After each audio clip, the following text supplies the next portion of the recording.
Hello everyone, बहुत स्वागत है आपका RK.ट्यूशन में। हम सीटेट की तैयारी करने के लिए NCERT पढ़ रहे हैं, जो है SST 6 की अभी हमारी चल रही है हिस्ट्री। ठीक है, आज हम कर रहे हैं चैप्टर 7। इससे पहले की वीडियोस नहीं देखी है तो प्लीज़ देख लीजिएगा।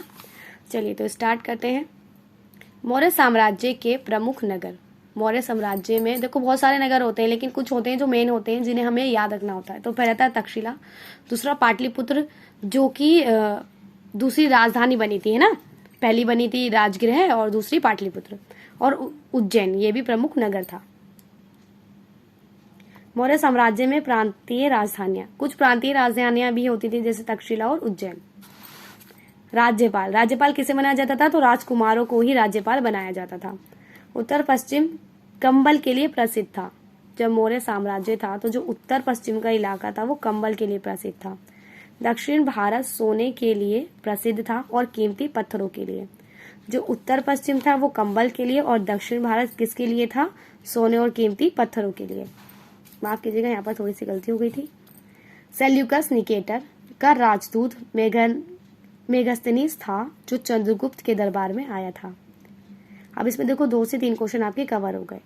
तो मेगास्थनीज किसके दरबार में आया था? चंद्रगुप्त मौर्य के। ये क्या था? ये एक राजदूत था, और राजदूत भी किसका था? सेल्यूकस का था। ठीक है, सेल्यूकस बाद में ही चंद्रगुप्त का जो ससुर बन जाता है, क्योंकि इसकी बेटी हेलेना से चंद्रगुप्त विवाह करता है। ठीक है,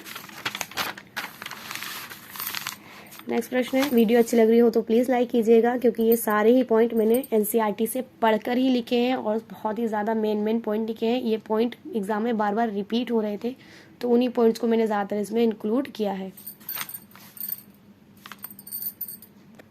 ये अशोक लिखा है। ठीक है, अशोक के अभिलेख प्राकृत भाषा और ब्राह्मी लिपि में हैं। अब ये बहुत ध्यान से याद रखिएगा, जो भाषा थी वो थी प्राकृत और लिपि जो थी वो थी ब्राह्मी। ठीक है, कलिंग तटवर्ती उड़ीसा का प्राचीन नाम है। अब आपको पता है कलिंग युद्ध अशोक ने लड़ा था, लेकिन अब कहाँ है ये उड़ीसा का प्राचीन नाम था। ठीक है, अब इसको कलिंग को क्या बोलते हैं? उड़ीसा बोलते हैं। कलिंग युद्ध अशोक ने राजा बनने के 8 साल बाद लड़ा था। अब ये तो सबको पता है कि हाँ, कलिंग युद्ध लड़ा था, अशोक ने लड़ा था, और उसके बाद उसने बोल दिया था कि अब मैं युद्ध नहीं लड़ूंगा, बहुत खून खराबा हो गया है एक्सेट्रा। लेकिन ये लड़ा कब था? जब राजा बन गया था अशोक, उसके 8 साल बाद लड़ा था। ठीक है, तो उसने लड़ाई झगड़ा जो छोड़ा था वो 8 साल के बाद छोड़ा था। धम्म महामात्य जगह जगह जाकर लोगों को धर्म की शिक्षा देते थे। धर्म या धर्म, ठीक है, धर्म भी बोल देते हैं इसको और धम्म भी बोल देते हैं। धर्म महामात्य का कार्य क्या था? वो जगह जगह जाकर धर्म की शिक्षा देते थे। और ये कार्य शुरू किसने करवाया था? अशोक ने करवाया था, क्योंकि अशोक कलिंग युद्ध के बाद बहुत ही ज़्यादा परेशान था कि इतना सारा जो खून खराबा हुआ है ये बहुत ज़्यादा गलत बात हो गई। ठीक है, लास्ट पॉइंट है इस चैप्टर का, चैप्टर 7 का लास्ट पॉइंट। अशोक ने अपने पुत्र महेंद्र और पुत्री संघमित्रा को धर्म प्रचार हेतु श्रीलंका भेजा।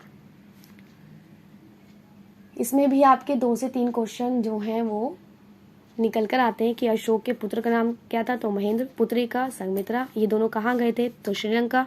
और क्यों गए थे? तो धर्म प्रचार के लिए। ठीक है, तो एक ही पॉइंट में 2 से 3 क्वेश्चन में कवर करा रही हूँ आपके। तो वीडियो अच्छी लगे तो प्लीज़ लाइक कीजिएगा। आज के लिए क्लास यहीं पर ही एंड होती है। मैं एक क्लास में एक ही चैप्टर इसलिए कराती हूँ ताकि आप अच्छे से उसको याद कर लें।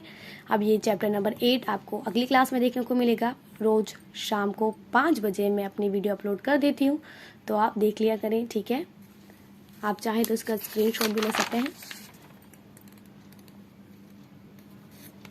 आज के लिए इतना ही। Thank you so much.